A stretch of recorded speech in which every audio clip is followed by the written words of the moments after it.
ایمان کو پوری طرح سب کے سامنے بدنام کروانے کے بعد تیمور اسے آفر کرتا ہے کہ میرے ساتھ ایک دفعہ دوستی کا ہاتھ بڑھا لو، اس کے بعد دیکھنا کہ سب لوگ تمہاری عزت بھی کرنے لگیں گے، اور یہ جو جاب کرنے کے چکر میں تم یہاں آئی ہو، تم سال ہر سال بھی جاب کر کے اتنے نہیں کما سکو گی جتنے میں تمہاری ایک مسکراہٹ پہ لٹا سکتا ہوں۔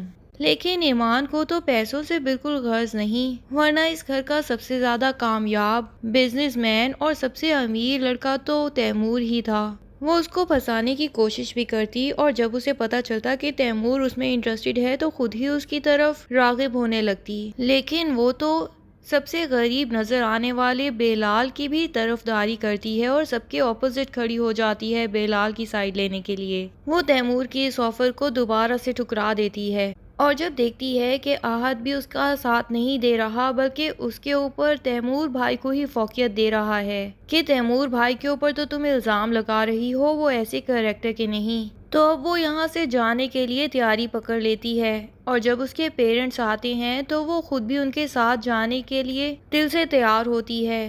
جاتے جاتے لیلا اس کو خدا حافظ کہنے آتی ہے تو ایمان اس کے سامنے اپنی صفائی پیش کرنے کی کوشش کرتی ہے کہ شاید اسی کو ہی پتہ چل جائے کہ میں ایسی کریکٹر کی لڑکی نہیں ہوں بلکہ تیمور بھائی ہی ہیں جنہوں نے مجھ پہ غلط نظر رکھی تھی۔ لیکن لیلا اسے کہتی ہے کہ تیمور کے علاوہ تم دنیا کے کسی بھی آدمی پہ الزام لگاتی تو شاید تمہارے اوپر اعتبار کر لیا جاتا، پر تیمور کے اوپر کبھی نہیں، اس کے اوپر تو ہم سب کو آنکھیں بند کر کے اعتبار ہے، اور پھر تیمور جیسا امیر بزنس مین، کامیاب انسان، آخر کس لڑکی کی نیت اس کے اوپر بے ایمان نہیں ہو سکتی؟ تم بھی مان جاؤ کہ اس کی دولت دیکھ کے تم اس کی طرف اٹریکٹ ہو گئی تھی۔ اب ایمان کو پتہ چل جاتا ہے کہ اس گھر میں کوئی بھی نہیں ہے جس کو میری صفائی پہ یقین ہو، تو وہ یہ آخری کوشش بھی چھوڑ دیتی ہے اور اپنے کمرے میں سامان اٹھانے کے لیے جاتی ہے۔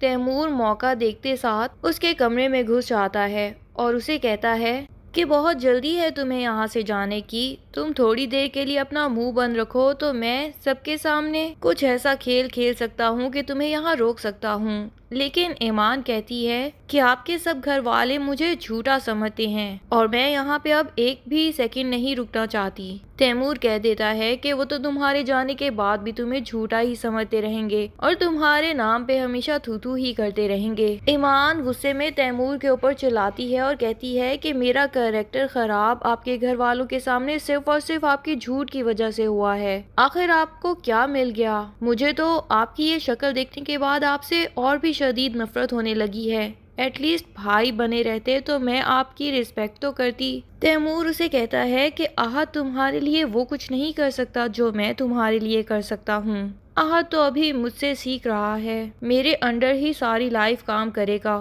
وہ تمہیں وہ خوشیاں نہیں دے سکتا جو میں دے سکتا ہوں۔ احد کے لیے تو تم صرف ایک آپشن ہو، دیکھو کس طرح تمہارا ساتھ چھوڑ کے چلا گیا، کہ مجھ پہ الزام لگا دیتا تو پھر میرے ساتھ بزنس کیسے کر پاتا۔ ایمان تیمور کو زوردار دھکا دیتی ہے اور خود سے پیچھے کر دیتی ہے اور کہہ دیتی ہے کہ میرا جو بھی فیوچر ہوگا میں دیکھ لوں گی، لیکن اب اس گھر میں تو ایک سیکنڈ نہیں رہوں گی جبکہ آپ کی صحیح ذہنیت مجھے پتہ چل چکی ہے، میں تو دل سے آپ کو اپنا بھائی مانتی تھی۔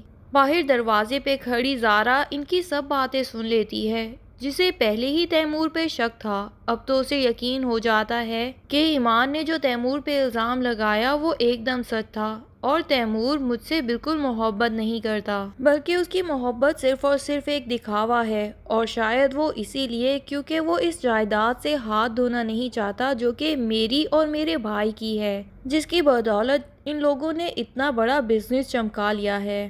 ادھر زارا کے ساتھ ساتھ اس کا بھائی بلال بھی ساری سچائی جانتا ہے، اسے بھی ایمان پہ پورا بھروسہ ہوگا کہ اگر وہ تیمور پہ الزام لگا رہی ہے تو کہیں نہ کہیں یہ سچائی ہی ہوگی۔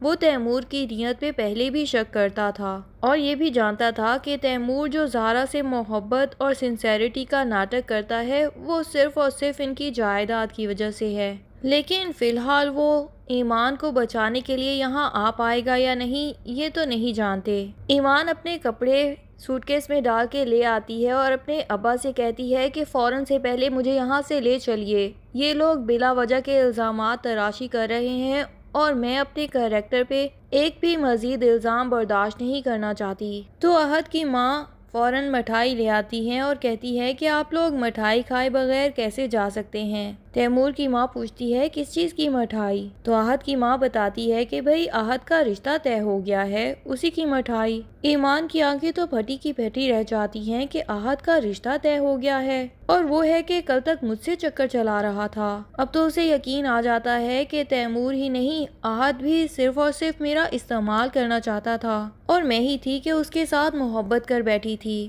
اسے اس بڑے سے بنگلے میں رہنے والے لوگوں کے چہروں کی پہچان ہونے لگی ہے کہ ان سب لوگوں نے کیسے اپنے منہ پہ نقاب چڑھا رکھے ہیں، اور سب کی اصلیت ایک دوسرے سے چھپی ہوئی ہے۔ کوئی نہیں پہچان سکتا کہ کس کا چہرہ اصلی ہے اور کس کا نقلی، اور ان خوبصورت نقابوں کے پیچھے کتنے گھنونے چہرے ہیں جو کسی عام آدمی کو تو 2 سیکنڈوں میں 2 کوڑی کھا کر کے رکھ سکتے ہیں۔ ایمان تو اب یہاں پہ واقعی ہی رہنا نہیں چاہتی، بلکہ فوراً سے پہلے اپنے گھر واپس چلی جانا چاہتی ہے، اور اس کے بعد زندگی میں کبھی بھی ان لوگوں سے کوئی رابطہ رکھنا نہیں چاہتی۔ اور تیمور جو کہ سب کے سامنے اتنے سالوں سے اپنی اصلیت چھپائے ہوئے تھا، وہ تو چچی کو بھی اپنے ہاتھ میں کر لیتا ہے۔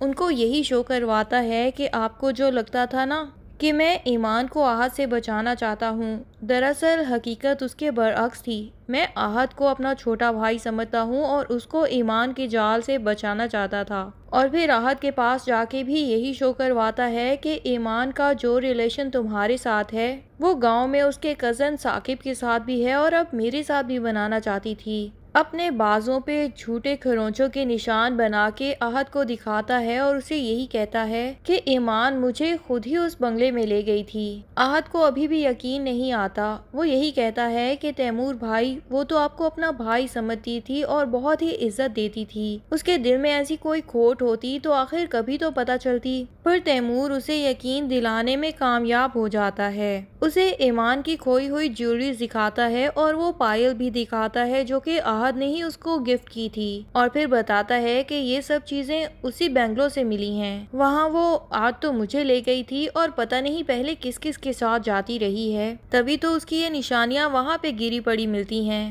اب تو احد کو بھی ایمان سے نفرت ہونے لگتی ہے کہ واقعی ہی وہ ایسے کریکٹر کی لڑکی ہے۔ ایمان یقیناً گاؤں چلی جائے گی اور پھر وہاں سے پرائیویٹ ہی پڑھائی کرے گی اور خود بھی CSS کا ایگزام کلیئر کرنے کی کوشش کرے گی۔ دوسری طرف بلال جو کہ پہلے ہی CSP بن چکا ہوگا، تو ایمان کا کہیں آتے جاتے اس سے آمنا سامنا ہو جائے گا، اور CSS کمپلیٹ کرنے کے بعد وہ یقیناً دوبارہ آئے گی اور پھر تیمور کی اصلیت سے پردہ فاش کرنے کی کوشش کرے گی اور اپنی صفائی پیش کرنے کی کوشش کرے گی، جس کی وجہ سے اتنے سال اس نے بدنامی اور اذیت کے گزارے ہیں۔